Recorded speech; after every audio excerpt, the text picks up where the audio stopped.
you're looking to become a psychologist, then let this be your guide. With this podcast at your side, you'll be on your way to being qualified. It's the Aspiring Psychologist Podcast with Dr. Marianne Trent.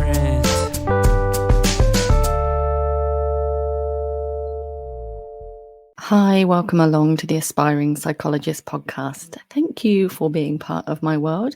And if you're listening to this live, I hope you're having a good summer so far.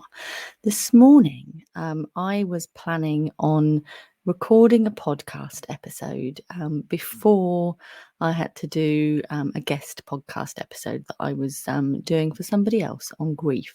And it was on my to-do list, along with cleaning up my email inbox, which had been a little bit unchecked for about 3 or 4 days because things had just got a bit busy. But unfortunately, the email inbox took longer than expected, as is often the case. And so, the podcast episode didn't get done. And I just looked at it on my to-do list just as I was getting ready to finish for the day. And I thought, it's too late now because the children are already here. I've already picked them up from school. And then I thought, you know what? They're both not in the room that I'm in. They're happily playing together. This is kind of how it's going to be over the summer because I speak to you before the schools have broken up at the moment. And I thought, well, I'm just going to go for it. It would be a shame not to tick this off my to-do list.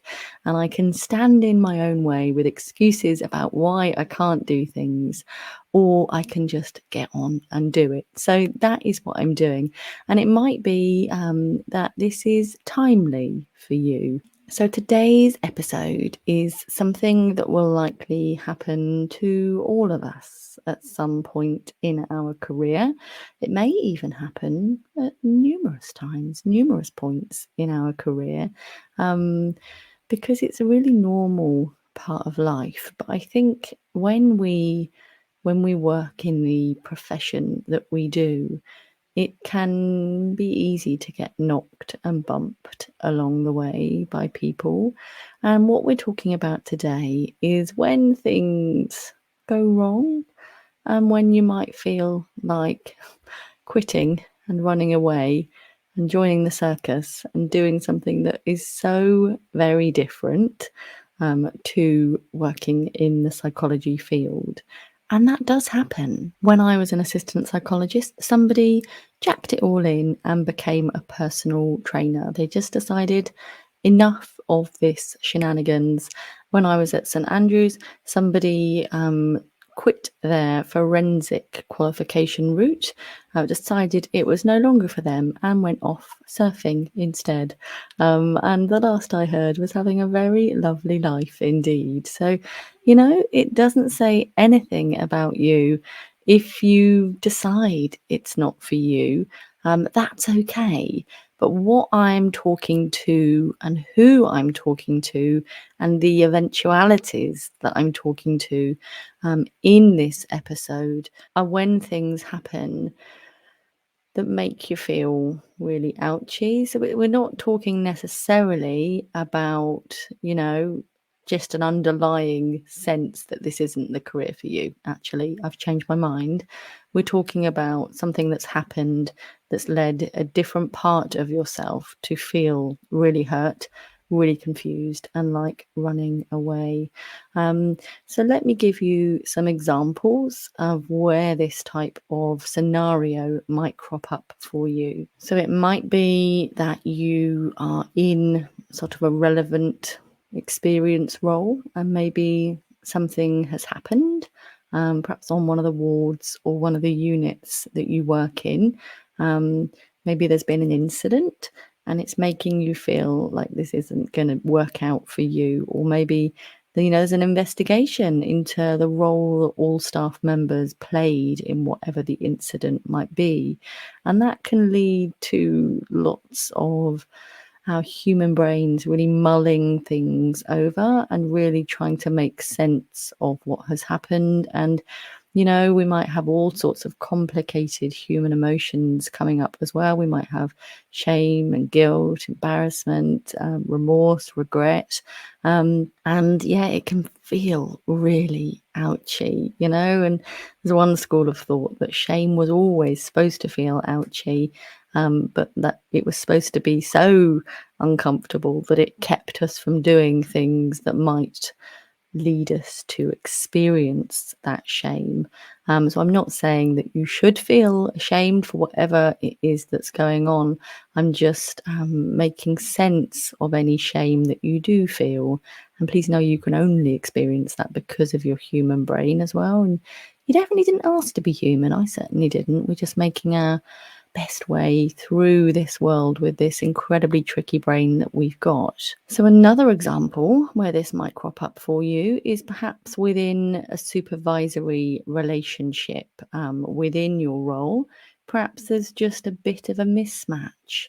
There might be that you're getting feedback about your performance with clients or your academic writing style, or the way that you speak to the supervisor or your juniors or your seniors. And please know that it might not necessarily be you that the problem is with. We are like really intricate jigsaw puzzles, aren't we? And we can't expect all of the pieces to align all of the time. Sometimes there's going to be bits that don't want to fit, bits that don't want to lie flat. And sometimes we're going to find it more difficult to get things to lie flat with some people compared to other people where things just feel more effortless. And as you reflect upon your life, you will be able to think about people that you could happily spend hours in the company of but not talking to. You will be able to think about people that you could happily spend hours talking to in a really engaged, switched on way that feels really academically and just professionally exciting. There will be maybe not even academically, maybe this is just someone in your personal life that you could talk to for hours, but in a way that feels really good. You feel really enlivened to be around them. Maybe there's other people that you feel like you want to talk more to, kind of out of anxiety. You feel like these silences are uncomfortable. And maybe there's just people who fit in between these parts. Maybe there's people that you just also don't want to spend any time at all with. Perhaps you can imagine really uncomfortable meetings that you've had in the past where staff members just aren't getting on. They're not liking each other. I was watching The Last Dance yesterday, which is not at all about dancing. It's on Netflix, and it is about Michael Jordan in the Chicago Bulls. And they were talking about one of the team who had just, it was episode 2. If you want to know specifically which one I'm talking about, there was a member of the team who just after a while was so kind of cross with his position that he started kind of being quite disparaging about one of the managers, and it made it quite uncomfortable for everybody, really. He'd be shouting things on tour buses, and it just all got really complicated. And we can probably picture relationships like that might have happened in staff teams that you're working with as well. Hopefully you're not the one shouting things at your staff teams, but we can't expect everybody to get along all of the time. And this reminds me of some other stuff, with Cull Mahay in episode 31. We're talking about leadership and change and cultural kind of temperatures of organizations. And if you like this way of thinking, you might find it helpful to listen to that episode as well. So that's Cull Mahay, episode 31. But, if you find yourself being the one who feels like you're being singled out or criticized for some reason, that can feel really, really conflicting. That can feel really, really complicated. And another example might be that if you are perhaps in a university environment and you're getting feedback about yourself, and perhaps your essays aren't, they're not seeming to garner the results that you feel they ought to be, or when you compare the feedback you're getting to that of your fellow cohort, it just doesn't feel like you're being treated that fairly, or you're being, given different feedback to other people. And it might be that because you've got different skills and talents, it might be that, when we spoke to Dr. Deborah Kingston for episode 30, she recognised that she was dyslexic. Well, she didn't recognise it, one of her tutors did. So it might be that maybe writing is something that you find more challenging, and that you could do with some extra support in that. So I guess that's one of our first pieces of advice here. It would be to think about whether you've got any formal sources of support available to you to help you get a different opinion on where you're at right now. So it might be that you've got a centre for academic writing, perhaps linked to the university that you are doing your studying with. It might be that you have got a personal tutor, perhaps as part of whatever course you're studying, that you can access to have some advice and discussion with about how you're feeling. At this point, let's take a short break, and I will be back along with some more pieces of advice that might be useful if this is happening to you, or indeed to someone that you care about.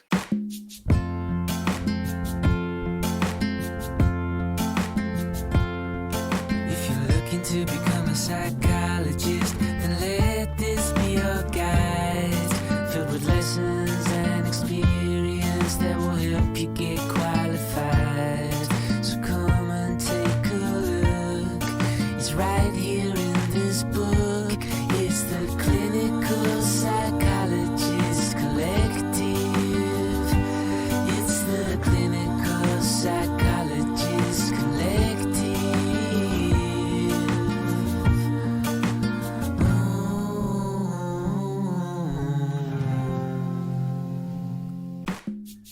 The Clinical Psychologist Collective book is really informative and helpful in preparation for clinical training. It gives some good food for thought and lots to reflect on.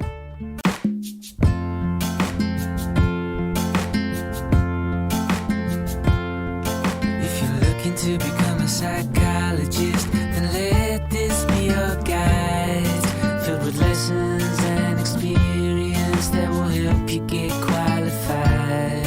So come and take a look. It's right here in this book. It's the Clinical Psychologist Collective. It's the Clinical Psychologist Collective.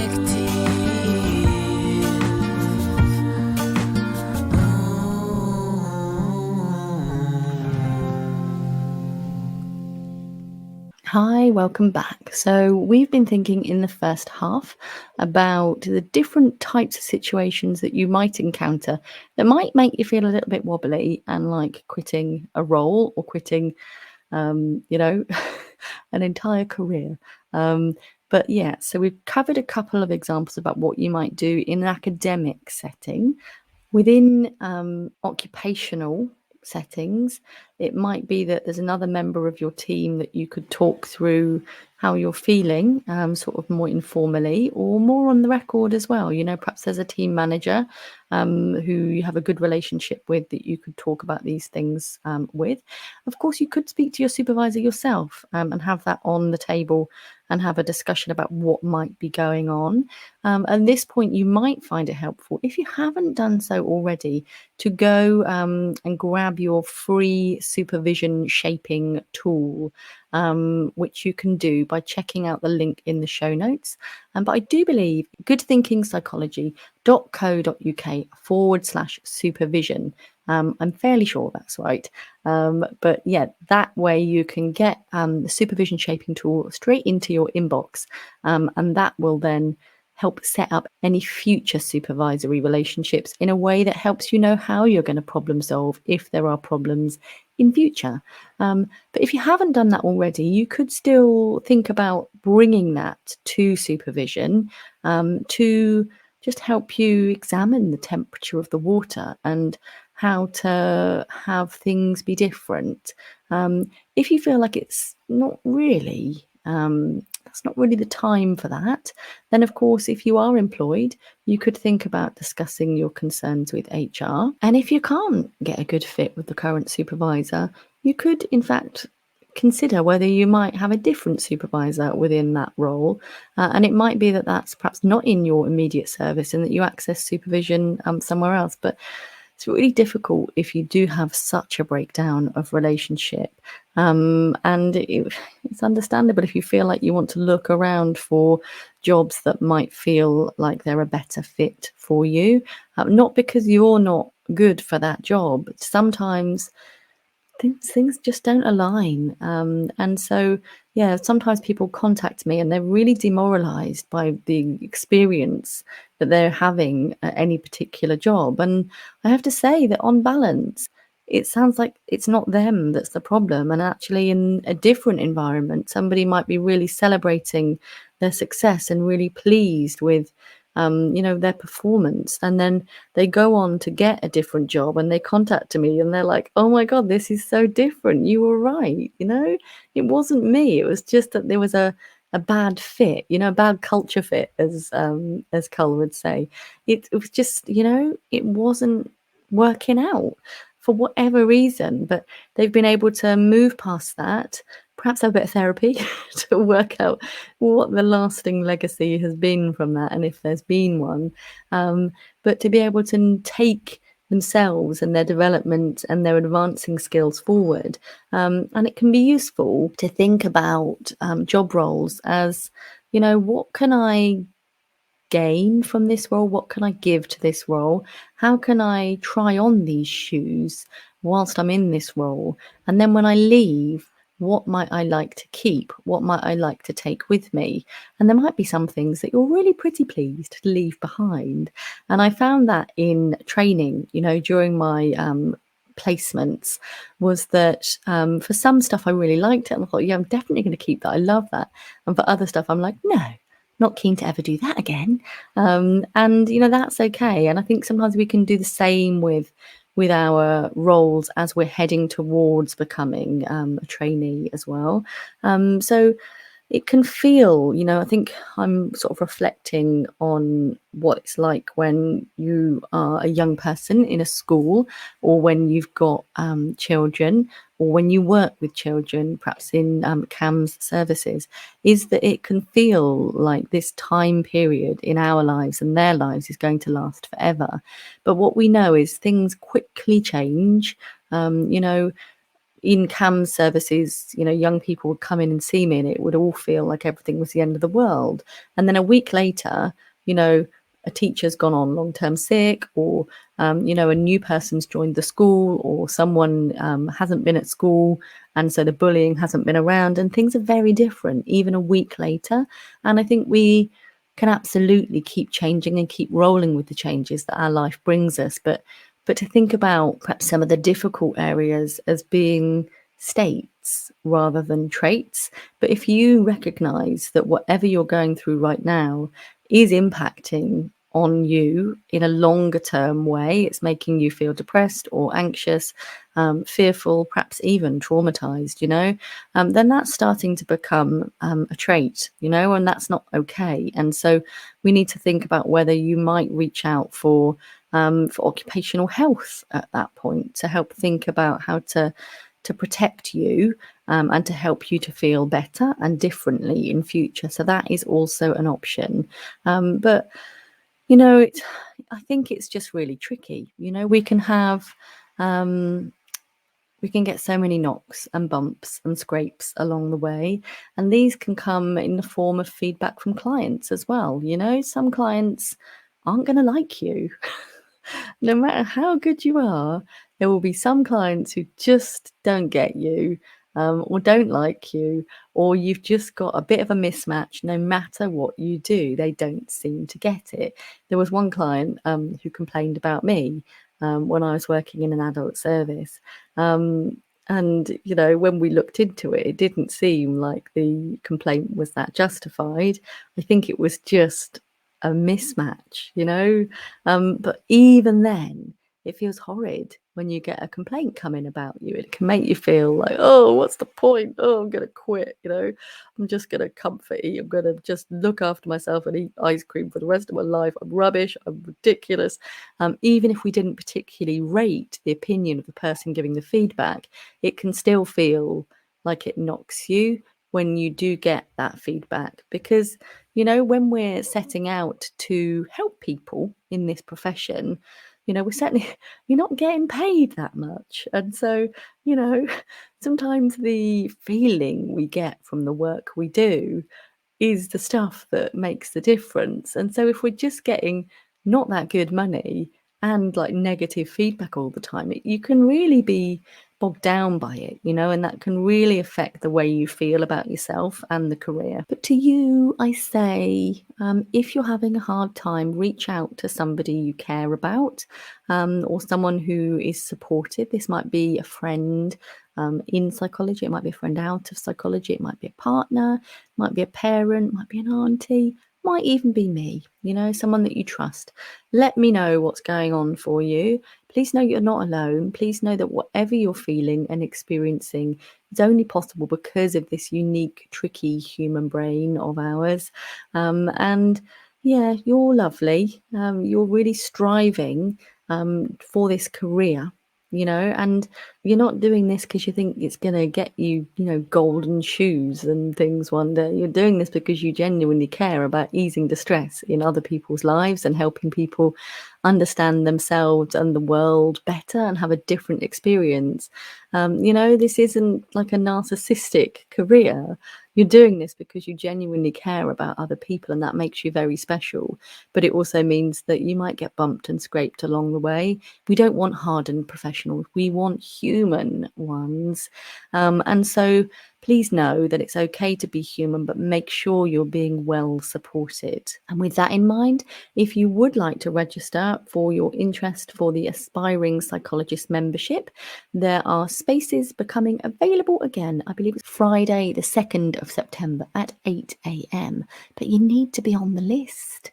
You'll only be able to come on board if you are on the list. So go to the link on my show notes or to the link tree on any of my socials, or if you connect with me on social media. A great place to do that is on Instagram and LinkedIn, where I'm Dr. Marianne Trent for both of those.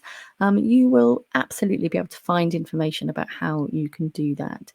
You might also find it useful to look and read the words of the Clinical Psychologist Collective. But I would love your thoughts on this episode. Please let me know if you are hurting or if you've hurt in the past and what advice was helpful for you. This is probably a good place to tell you about the free Facebook group, which, well, I'm going to let it out there. I haven't created it yet, but I am paving the way for a free Facebook group. So I will make sure that that is up and running by the time this podcast episode lands. So yeah, come along, join the free Facebook group, which as yet doesn't have a name, but I'm fairly sure is going to be called the Aspiring Psychologist Community with Dr. Marianne Trent. So look out for that. Come and join and come and discuss your thoughts about today's episode, won't you? Thank you so much for being part of my world. As ever, come and subscribe to YouTube. Come and like and follow the show on Apple or Spotify, wherever you are listening to. Do lots of good things, such as tagging me in socials if you really enjoy an episode, telling other people about it. And I will look forward to catching up with you very soon for our next episode, which will be dropping into your ears from 6 a.m. on Monday. Thank you. And if you found this helpful, I'm really glad.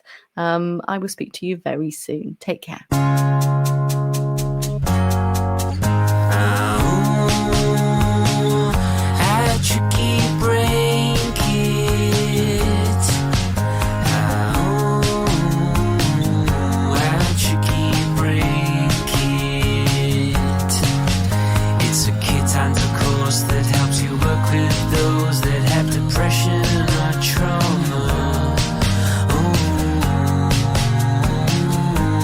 Tricky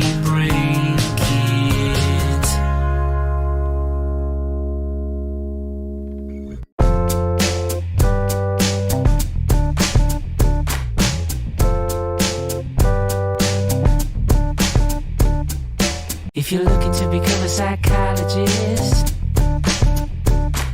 then let this be your guide. With this podcast at your side, you'll be on your way to being qualified. It's the Aspiring Psychologist Podcast with Dr. Marianne Trent.